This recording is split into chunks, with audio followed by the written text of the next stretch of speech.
എല്ലാവർക്കും എൻ്റെ നമസ്കാരം. ആനന്ദമാനന്ദ ആനന്ദഗന്ധം ആനന്ദഗോപാല ഭൂപാല ബാല ആനന്ദമാനന്ദ ആനന്ദഗന്ധം ആനന്ദഗോപാല ഭൂപാല ബാല ശ്രീകൃഷ്ണ ഗോവിന്ദ ശ്രീനാഥദേവ നമസ്കാര സാഷ്ടാംഗ ശ്രീവാസുദേവ ശ്രീകൃഷ്ണ ഗോവിന്ദ ശ്രീനാഥദേവ നമസ്കാര സാഷ്ടാംഗ ശ്രീവാസുദേവ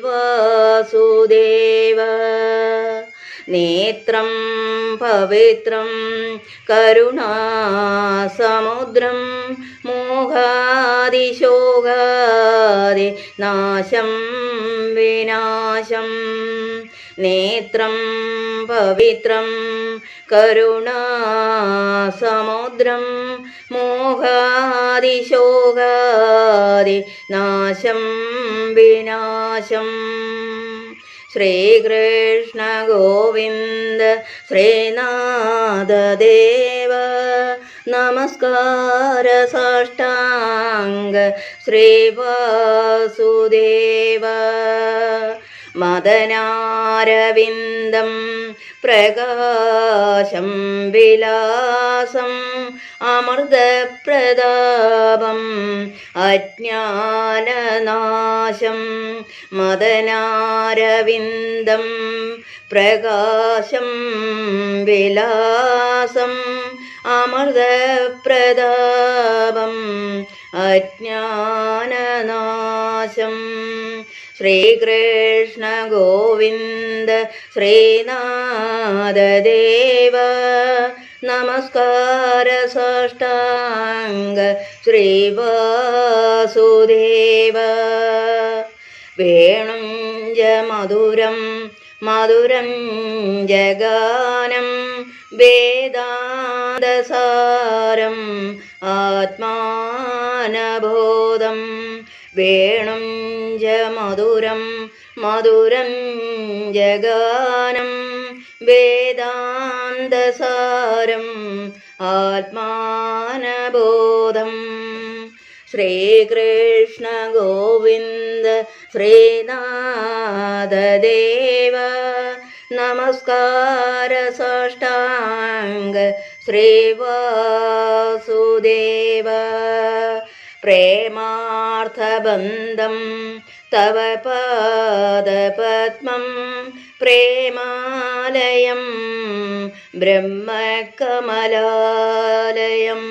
പ്രേമാർത്ഥബന്ധം തവ പാദപത്മം പ്രേമാലയം ബ്രഹ്മകമലാലയം ശ്രീകൃഷ്ണ ഗോവിന്ദ ശ്രീനാഥദേവ നമസ്കാര സാഷ്ടാംഗ ശ്രീവാസുദേവ ശ്രീകൃഷ്ണ ശരണം ശ്രീകൃഷ്ണ ചരണം ശ്രീകൃഷ്ണ ശരണം ഭവരോഗഹരണം ശ്രീകൃഷ്ണ ശരണം ശ്രീകൃഷ്ണ ചരണം ശ്രീകൃഷ്ണ ശരണം ഭവരോഗഹരണം ശ്രീകൃഷ്ണ ഗോവിന്ദ ശ്രീനാഥദേവ നമസ്കാര സാഷ്ടാംഗ ശ്രീവാസുദേവ ശ്രീകൃഷ്ണ ഗോവിന്ദ ശ്രീനാഥദേവ നമസ്കാര സാഷ്ടാംഗ ശ്രീവാസുദേവ ശ്രീകൃഷ്ണ ഗോവിന്ദ ശ്രീനാഥദേവ നമസ്കാര സാഷ്ടാംഗ ശ്രീവാസുദേവ നമസ്കാര സാഷ്ടാംഗ ശ്രീവാസുദേവ നമസ്കാര സാഷ്ടാംഗ ശ്രീവാസുദേവ. ഓം നമോ ഭഗവതേ വാസുദേവായ. ഭാഗവത ധർമ്മത്തിനെപ്പറ്റി കവി എന്ന യോഗീശ്വരൻ പറഞ്ഞവസാനിപ്പിച്ചു. പ്രകാരം യോഗീശ്വരൻ പറഞ്ഞവസാനിപ്പിച്ചപ്പോൾ നിമിചക്രവർത്തി വീണ്ടും ചോദിച്ചു, അപ്രകാരമുള്ള ഭാഗവത ധർമ്മത്തെ ശരിക്കനുഷ്ഠിച്ച് മനസ്സ് ലയിച്ച് അഭയം കിട്ടിയ ഒരാളുടെ ലക്ഷണം എന്താണ്? ഹരി എന്ന യോഗീശ്വരനാണ് ഈ ചോദ്യത്തിന് മറുപടി പറയുന്നത്. അദ്ദേഹം പറയുകയാണ്, ബാഹ്യ ചിഹ്നങ്ങളെ കൊണ്ട് ഒരാളെ തിരിച്ചറിയുക എന്നത് വിഷമം തന്നെ. എങ്കിലും വാക്കും വിചാരവും പ്രവൃത്തിയും ഈശ്വരാത്മകമായിട്ടല്ലാതെ ഒരിക്കലും വിഷയമായി പ്രവർത്തിക്കുന്നില്ലെങ്കിൽ അദ്ദേഹം ഭാഗവതോത്തമനാണെന്നുള്ളതിന് ഒരു ലക്ഷണമാണ്.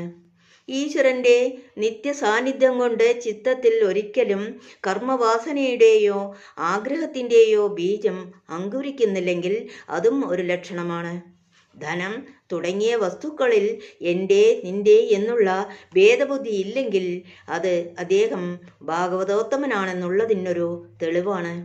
പ്രേമസ്വരൂപിണിയായ ഭക്തി കൊണ്ട് ഒരിക്കലും ചിത്തത്തിൽ നിന്ന് ഭഗവാനെ വിട്ടുമാറാൻ വയ്യാതായിരിക്കുന്നു എന്നതും അദ്ദേഹം ഭാഗവതോത്തമനാണെന്നതിൻ്റെ ഒരു ലക്ഷണമാണ്. പറയപ്പെട്ട ലക്ഷണങ്ങളൊന്നും തന്നെ ബാഹ്യചിഹ്നങ്ങളെ കൊണ്ട് അറിയാവുന്നതല്ല. എങ്കിലും സൂക്ഷ്മമായി ഗ്രഹിക്കുമ്പോൾ അറിയുകയും ചെയ്യും. ഇങ്ങനെ പറഞ്ഞവസാനിപ്പിച്ചപ്പോൾ രാജാവ് വീണ്ടും ചോദിച്ചു, മായ എന്നാൽ എന്ത് എന്നാണ് മൂന്നാമത്തെ ചോദ്യം. അന്തരീക്ഷൻ എന്ന യോഗീശ്വരനാണ് മറുപടി പറയുന്നത്. അദ്ദേഹം പറയുകയാണ്, പ്രപഞ്ചത്തിൻ്റെ സൃഷ്ടിസ്ഥിതി സംഹാരങ്ങളാകുന്ന ദിവ്യലീലയെയാണ് മായാസ്വരൂപിയായി അന്തരീക്ഷയോഗി ഉപന്യസിക്കുന്നത്.